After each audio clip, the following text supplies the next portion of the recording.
जनवरी का महीना था। 4 दोस्त यश, विराट, नितिन और मीत टूर पे निकले थे। सबसे पहले वो लोग पहुंचे आगरा फोर्ट। रात काफी हो चुकी थी, कड़ाके की ठंड पड़ रही थी। आगरा फोर्ट में पीछे की तरफ कोई आता जाता नहीं था। वहां 1-2 लोग तंबू डालकर रहते भी थे और वहां पर घूमने के लिए भी कोई नहीं आता, क्योंकि आगरा फोर्ट बहुत बड़ा है। यश अपने दोस्त के साथ वहीं पर बैठा था। ठंड काफी हो रही थी, इसलिए उन लोगों ने आग जला ली, पर उन्हें डर था कि कहीं यहाँ पर कोई आ न जाए उन्हें डिस्टर्ब करने के लिए।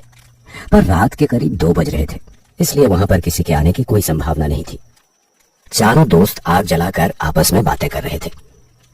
क्या मस्त जगह है, कभी यहाँ पर राजा महाराजा लोग रहते होंगे। सैकड़ों सैनिक यहाँ पर खड़े रहते होंगे जहाँ पर हम लोग बैठे हैं। हो सकता है यहीं पर कितने लोग मारे गए हों। पर आज देखो, इतना बड़ा किला खाली पड़ा है। अब यहाँ सिर्फ घूमने के लिए लोग आते हैं। अच्छा हुआ हम लोगों ने कोई होटल ले लिया, और हम लोग अब आगे कहीं पर भी जाएंगे तो होटल नहीं लेंगे, ऐसे ही रात बिताएंगे।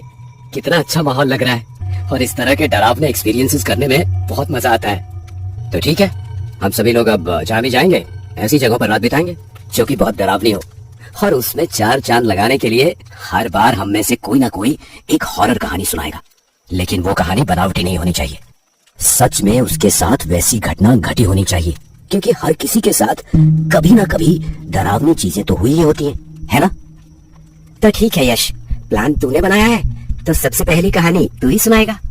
इसके बाद हम डिसाइड कर लेंगे कि नेक्स्ट कहानी कौन सुनाएगा। ठीक है यश? ठीक है, तो दिल थाम कर तुम लोग बैठ जाओ। और सुनो विराट, ये कहानी तुझे जरूर पता होगी, क्योंकि तेरे साथ जो इंसिडेंट हुआ था मैं वही कहानी सुनाने वाला हूँ। अच्छा, वो कहानी सुनाने जा रहा है तू? यार उस बारे में मैं सोच लेता हूँ ना तो मेरे रोंगटे खड़े हो जाते हैं। ठीक है, सुना, मजा आएगा।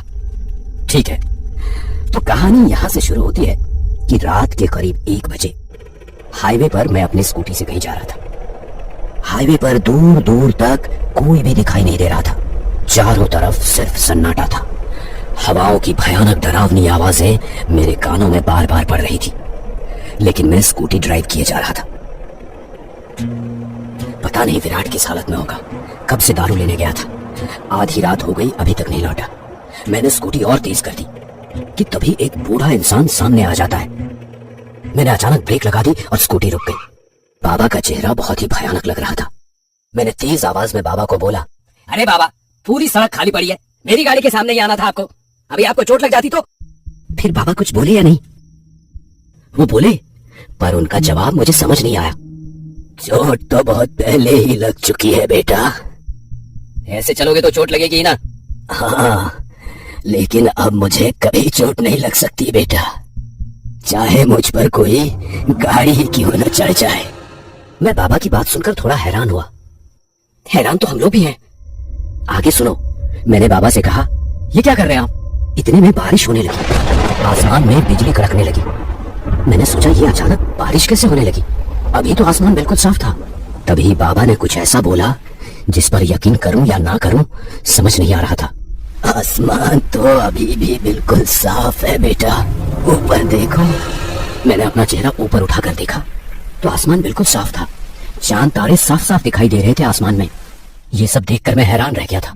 तभी मैंने बाबा से कहा, बाबा ये सब कैसे हो रहा है, मुझे कुछ समझ नहीं आ रहा है। चलो, वो सामने मेरी कुटिया है, मैं तुम्हें सब बताता हूँ। नहीं बाबा, मेरा दोस्त विराट इसी रास्ते से दिन में कहीं गया था, अभी तक वापस नहीं लौटा है, मुझे उसे ढूंढना है। मुझे पता है तुम्हारा दोस्त कहाँ है, आओ मेरे साथ। बाबा की ये बात सुनकर मैं फिर से हैरान हो गया। मुझे कुछ समझ नहीं आ रहा था कि ये बाबा जी तो अनजान है, उन्हें विराट के बारे में कैसे पता। खैर मैं बाबा के पीछे पीछे उनकी कुटिया तक पहुंच गया। आओ बैठो। बाबा अंदर से लालटेन लेकर आए और उसे जलाया। मैं कुटिया के बाहर ही बैठ गया। बाबा भी ठीक मेरे सामने बैठ गए और मैंने उनसे कहा, बाबा आप जल्दी बताओ ये सब क्या है, कहाँ है मेरा भाई? आज से 3 दिन पहले इसी रोड पर एक बहुत ही भयानक एक्सीडेंट हुआ था।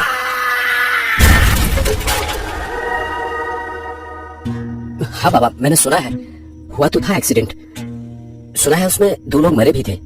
तुमने बिल्कुल सही सुना है बेटा, वो दोनों बाप बेटे थे। बेटे की आत्मा अभी भी उसी जगह घूमती रहती है। क्या? हाँ, और उसकी आत्मा गलत आत्माओं के चक्कर में पड़कर खतरनाक हो गई है। अब वो उस रास्ते से निकलने वाले की जान ले लेता है। बाबा की ये बात सुनकर मैं डर गया और मैंने कहा, इसका मतलब उसकी आत्मा ने मेरे भाई को भी? नहीं, अभी नहीं, अभी तुम्हारा भाई उसकी कैद में है, मारा नहीं है उसको। पर उस आत्मा ने विराट को अभी तक मारा नहीं था, ये बात बाबा को कैसे पता थी? यही सवाल मैंने बाबा से पूछा। ये सब आपको कैसे पता है? मुझे समझ नहीं आ रहा बाबा।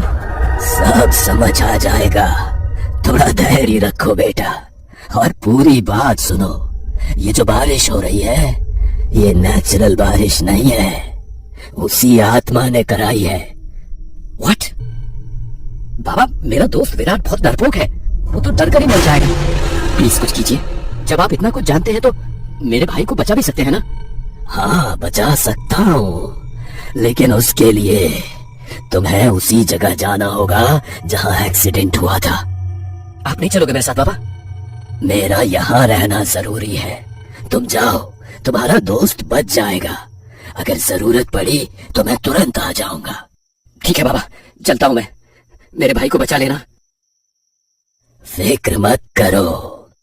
मैं वहां से उठा, अपनी स्कूटी स्टार्ट की और चला गया। जैसे ही वहां पर मैं पहुंचा, अचानक बारिश तेज हो गई, हवाएं तेज हो गई, भयानक आत्माएं विराट को घेर कर वो उसे डरा रही थी। वो नजारा बेहद खौफनाक था। विराट धीरे धीरे दबी आवाज में रो रहा था। मैंने अपने डर को कंट्रोल किया, तुरंत अपनी स्कूटी से उतरा और आगे बढ़ गया। विराट, विराट, तुम्हें कुछ नहीं होगा। विराट ने जैसे ही मुझे देखा, उसके चेहरे पे थोड़ी राहत दिखी। यश, बचाओ मुझे, ये आत्माएं मुझे मार डालेगी।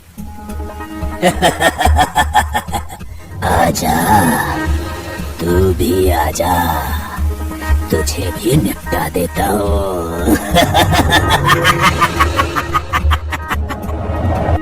अचानक बारिश रुक गई, आसमान में बिजली कड़की, जिससे एक तेज रोशनी पैदा हुई और तभी मैंने देखा कि वहां पर बाबा आ गए थे। तुम यहाँ से चले जाओ पापा, ये दोनों मेरे शिकार हैं, इन दोनों को तुम कुछ नहीं करोगे, ये मैं नहीं होने दूंगा। तभी कुछ ऐसा हुआ जिस पर मुझे यकीन ही नहीं हुआ। ऐसा क्या हुआ यश?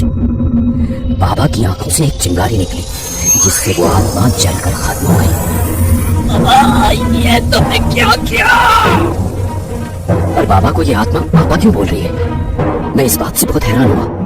मैं बहुत हैरानी से बाबा को देख रहा था।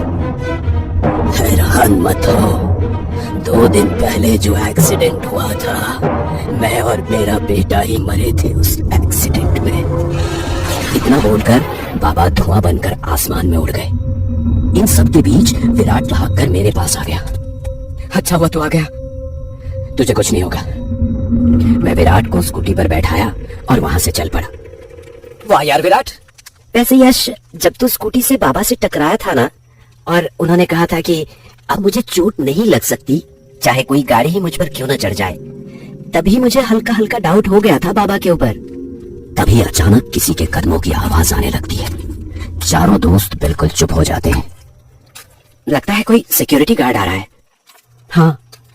जैसे ही वो कदमों की आवाज उनके पास आके रुकी, यश और विराट हैरान हो गए। बाबा, बाबा, आप यहाँ? मीत, नितिन, ये उन्हीं बाबा की आत्मा है। अभी भागो यहाँ से। नितिन और मीत डर कर वहां से भाग गए।